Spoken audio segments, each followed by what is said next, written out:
Olá, estudantes! Bem-vindos a mais uma aula de História. Sou Jorge Duélito, seu professor. Hoje nós vamos falar sobre os fenícios, dando continuação às civilizações que habitaram a Mesopotâmia. Os fenícios fazem parte de uma das mais importantes civilizações da antiguidade, a civilização fenícia. Os fenícios localizavam-se na porção norte da Palestina, onde hoje se encontram o Líbano, que são os povos originários dessa civilização, os semitas, que saindo do litoral norte do Mar Vermelho, fixaram-se na Palestina, realizando o cultivo de cereais, videira, oliveiras, além da agricultura. A pesca também, a pesca e o artesanato também eram outras atividades por eles desenvolvidas. Quando nós falamos de Palestina, hoje está totalmente nos nossos noticiários, né? Palestina, Israel, é aquela região. Os fenícios dedicavam-se ao artesanato, chegando a inventar o vidro transparente. Na agricultura, cultivavam as olivas e as vinhas e se dedicaram especialmente à pesca e ao comércio marítimo. Não desenvolveram grandes atividades agropecuárias, tendo em conta que a região que habitavam era montanhosa e pouco extensa. Ampliaram as técnicas de tingimento de tecidos e destaca-se o tingimento com a tonalidade púrpura, que é essa que vocês estão vendo aqui na imagem. Feito a partir de um molusco e que era muito procurado pela elite. Dessa cor vem a palavra fenício. Construíram grandes e imponentes navios que permitiram expandir seu comércio. Ergueram portos e viajavam longas distâncias, realizando as trocas de mercadorias, como a madeira de cedro, o vidro, o marfim e corantes. Olha que interessante. Eles inventaram o vidro transparente e depois o vidro colorido. E essa cor púrpura tinha um alto valor comercial, por isso que é característica dos reinos e dos impérios, né, dos monarcas, dos reis, a cor vermelha, essa cor puxada para o roxo, a cor púrpura, porque era um material de altíssimo custo, muito caro. A proximidade com o mar e o início das trocas agrícolas com os egípcios deu condições para que o comércio marítimo se destacasse como um dos mais fortes setores da economia fenícia. Ao longo da faixa litorânea por eles ocupada, surgiram diversas cidades-estado, como Arade, Biblos, Tiro, Sidom. Em cada uma dessas cidades, um governo autônomo era responsável pelas questões políticas e administrativas, como se fosse um governador. É importante ressaltar que nunca houve um país unificado chamado Fenícia, tal como entendemos hoje. A Fenícia era formada por várias cidades-estados, tais como as que eu acabei de dizer, Arade, Sidom. E cada uma dessas cidades era governada de forma independente, que tanto podiam ser aliadas umas com as outras, como guerrear entre si. O poder político se baseava nas rotas marítimas e estava nas mãos dos homens que dominavam o mar, constituindo a talassocracia. Esta palavra vem do grego e significa falassa, que é mar, e kratia, que é força, poder, o poder que vem do mar, né?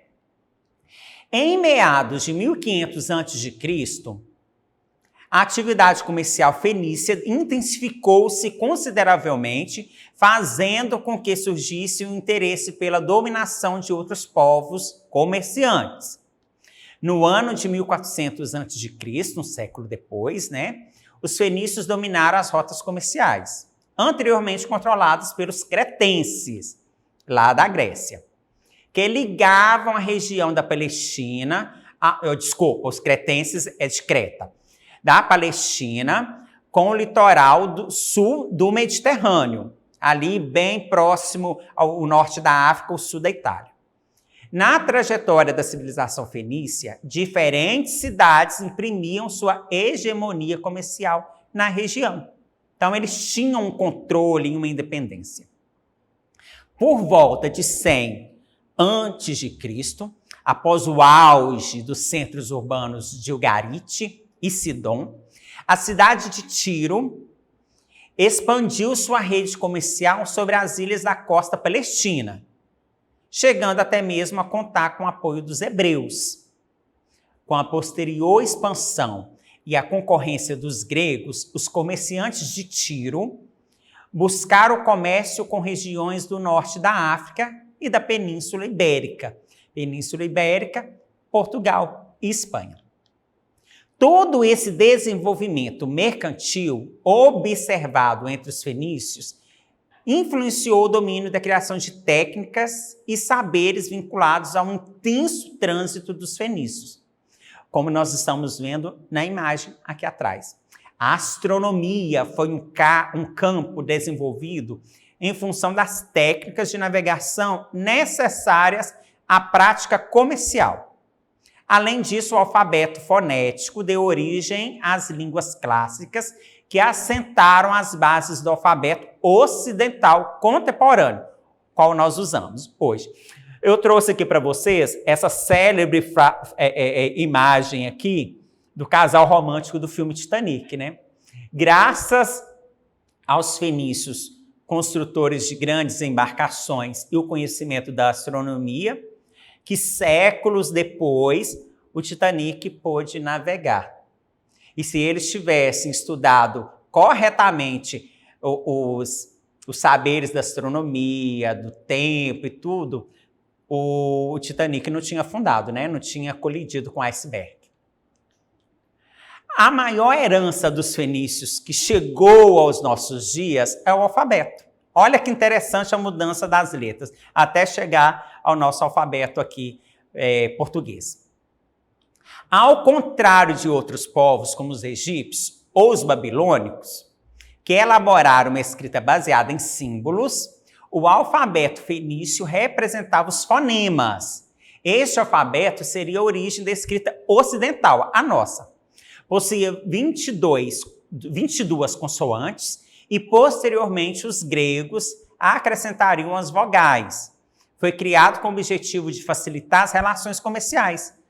Porque para vender e comprar algo, você tem que falar a língua dos outros povos. Hoje o mundo não é obrigado a falar o inglês por causa das práticas comerciais. Então, nessa época, os fenícios também tiveram que desenvolver um alfabeto, uma linguagem para conseguir vender os seus produtos. Olha que interessante a história. Agora, no campo religioso, os fenícios incorporaram o predominante politeísmo das sociedades antigas, como Baal. O deus era associado ao sol e às chuvas. Alian, seu filho, era a divindade das fontes. A Astarteia era uma deusa vinculada à riqueza e à fecundidade.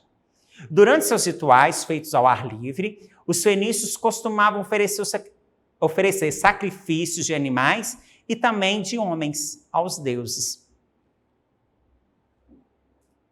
E isso ainda algumas religiões praticam, né? O politeísmo, que é a adoração de vários deuses.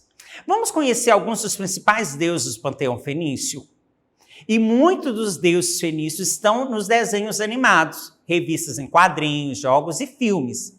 Por exemplo, El era o deus máximo, aquele que havia criado o mundo, mas não necessariamente os deuses. Nada acontecia sem o seu consentimento e por isso ele sabe de tudo. El é representado como um homem velho, sentado no alto da montanha e distante da humanidade.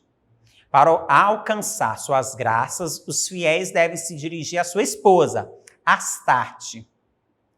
Aserá, que é a esposa de El, a deusa mãe do mar, dos rebanhos e das colheitas, um dos seus símbolos é a palmeira, árvore que se destaca no deserto por sua resistência, assim como ela se destaca entre os deuses.